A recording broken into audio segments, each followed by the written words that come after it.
Olá, tudo bem com vocês?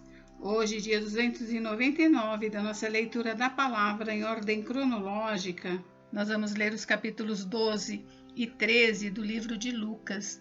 Vamos à leitura? Capítulo 12. Jesus adverte contra a hipocrisia.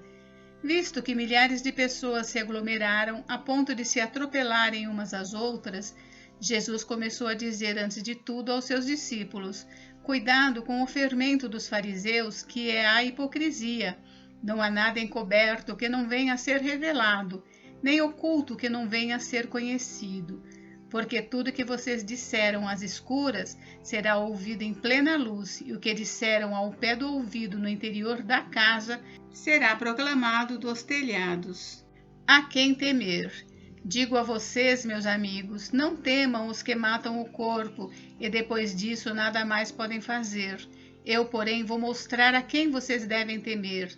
Temam aquele que depois de matar tem poder para lançar no inferno. Sim, digo que a esse vocês devem temer. Não se vendem 5 pardais por 2 moedinhas? Entretanto, Deus não se esquece de nenhum deles. Até os cabelos da cabeça de vocês estão todos contados. Não temam, vocês valem bem mais do que muitos pardais.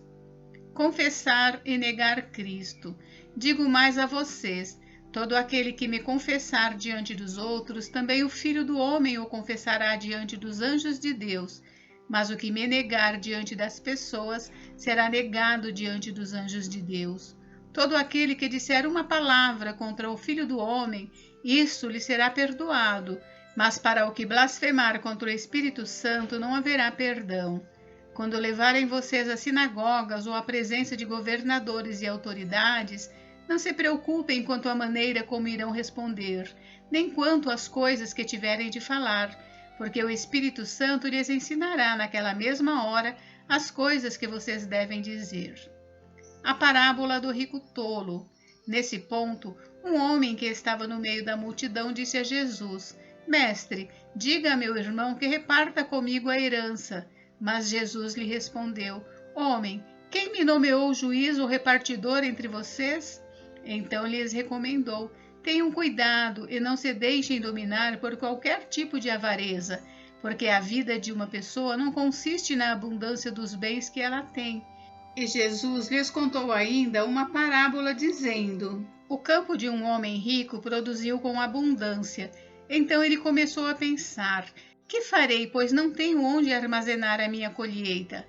Até que disse: já sei, destruirei os meus celeiros, construirei outros maiores, e aí armazenarei todo o meu produto e todos os meus bens. Então direi à minha alma: você tem em depósito muitos bens para muitos anos. Descanse, coma, beba e aproveite a vida.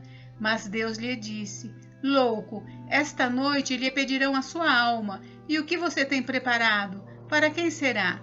Assim é o que ajunta tesouros para si mesmo, mas não é rico para com Deus.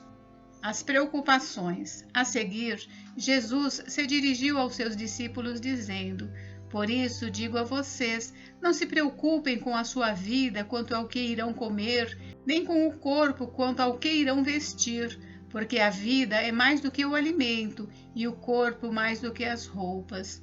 Observem os corvos, que não semeiam, não colhem, não têm despensa nem celeiros, contudo Deus os sustenta. Vocês valem muito mais do que as aves. Quem de vocês, por mais que se preocupe, pode acrescentar um côvado ao curso da sua vida? Portanto, se não podem fazer nada quanto às coisas mínimas, por que se preocupam com as outras? Observem como crescem os lírios, eles não trabalham nem fiam. Eu, porém, afirmo a vocês que nem Salomão, em toda a sua glória, se vestiu como qualquer deles. Ora, se Deus veste assim a erva que hoje está no campo e amanhã é lançada no forno, muito mais fará por vocês, homens de pequena fé. Portanto, não fiquem perguntando o que irão comer ou beber, e não fiquem preocupados com isso, porque os gentios de todo o mundo é que procuram estas coisas, mas o Pai de vocês sabe que vocês precisam delas. Busquem, antes de tudo, o seu reino, e estas coisas lhes serão acrescentadas. Não tenha medo, ó pequenino rebanho, porque o Pai de vocês se agradou em dar-lhes o seu reino.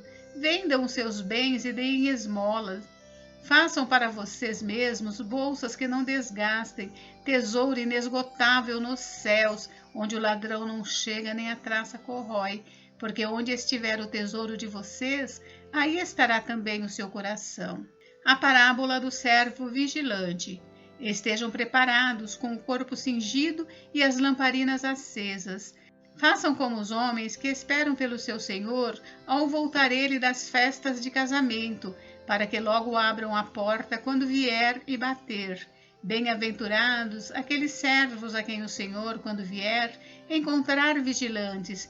Em verdade lhes digo que ele há de cingir-se, dar-lhes lugar à mesa e, aproximando-se, os servirá. Quer ele venha à meia-noite ou de madrugada, bem-aventurados serão eles se os encontrar vigilantes.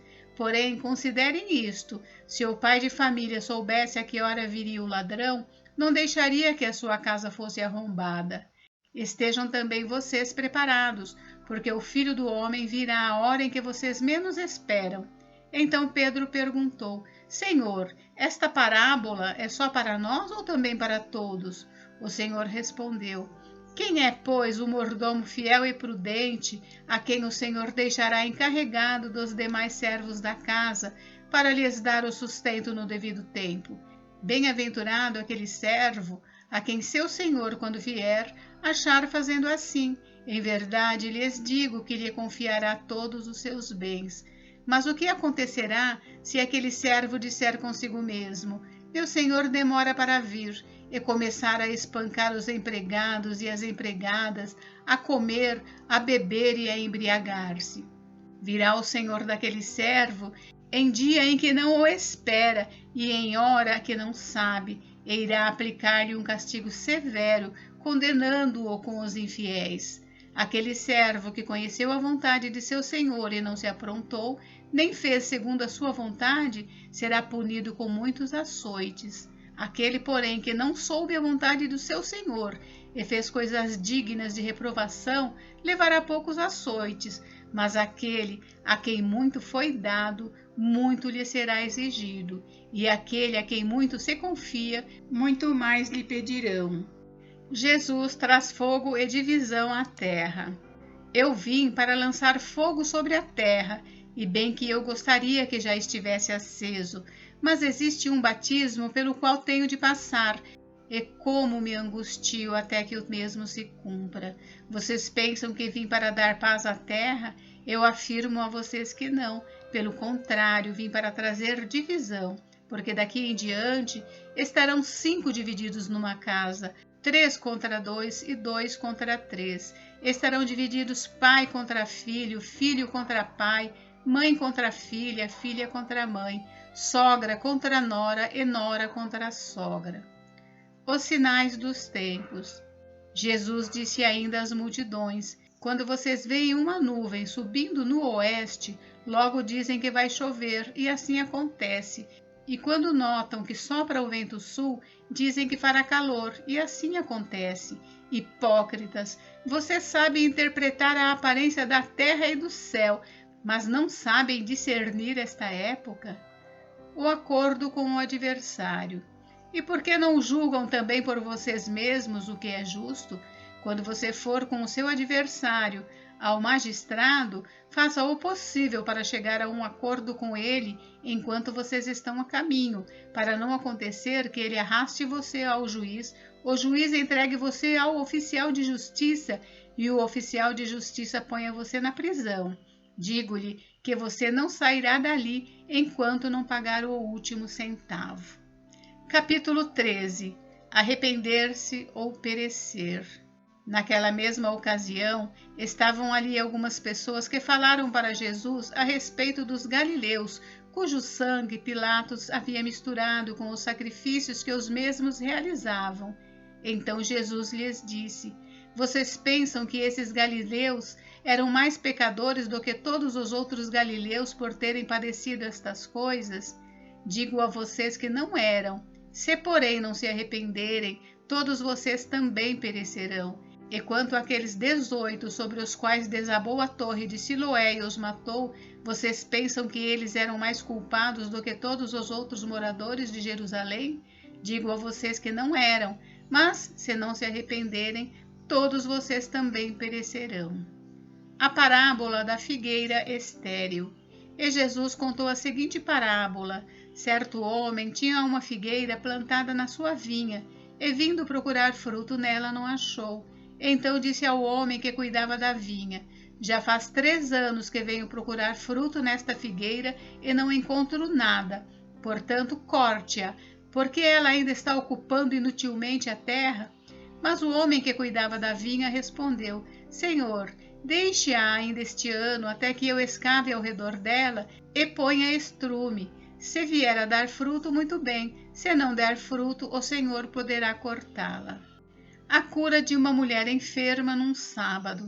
Num sábado, Jesus estava ensinando numa das sinagogas, e chegou ali uma mulher possuída de um espírito de enfermidade, havia já 18 anos.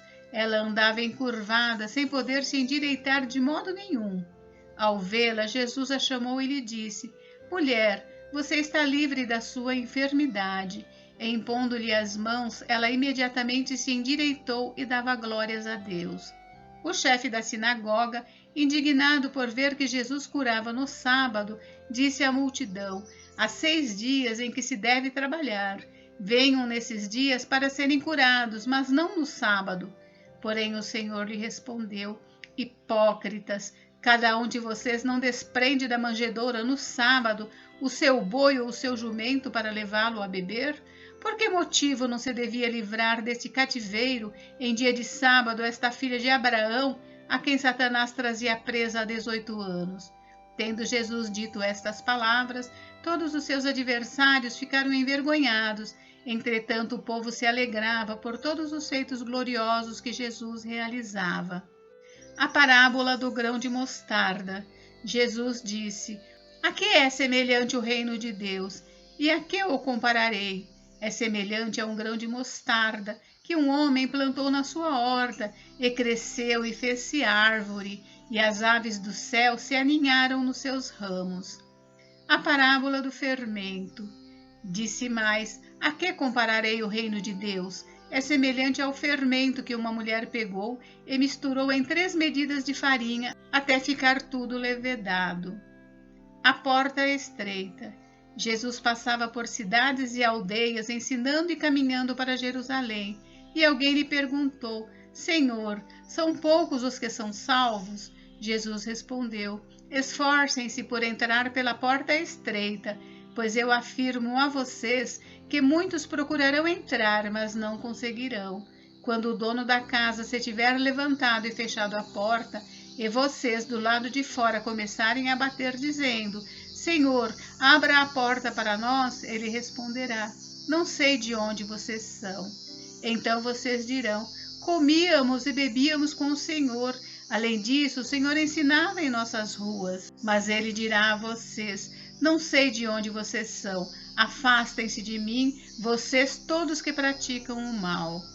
Ali haverá choro e ranger de dentes quando vocês virem Abraão, Isaque e Jacó e todos os profetas no reino de Deus, mas vocês lançados fora.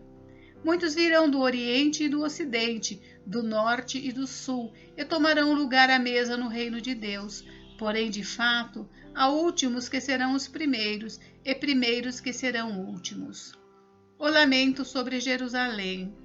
Naquela mesma hora, alguns fariseus vieram para dizer a Jesus: vá embora daqui, porque Herodes quer matá-lo. Ele, porém, lhes respondeu: vão e digam a essa raposa que hoje e amanhã expulso demônios e curo doentes, no 3º dia terminarei. Porém, preciso caminhar hoje, amanhã e depois, porque não se espera que um profeta morra fora de Jerusalém.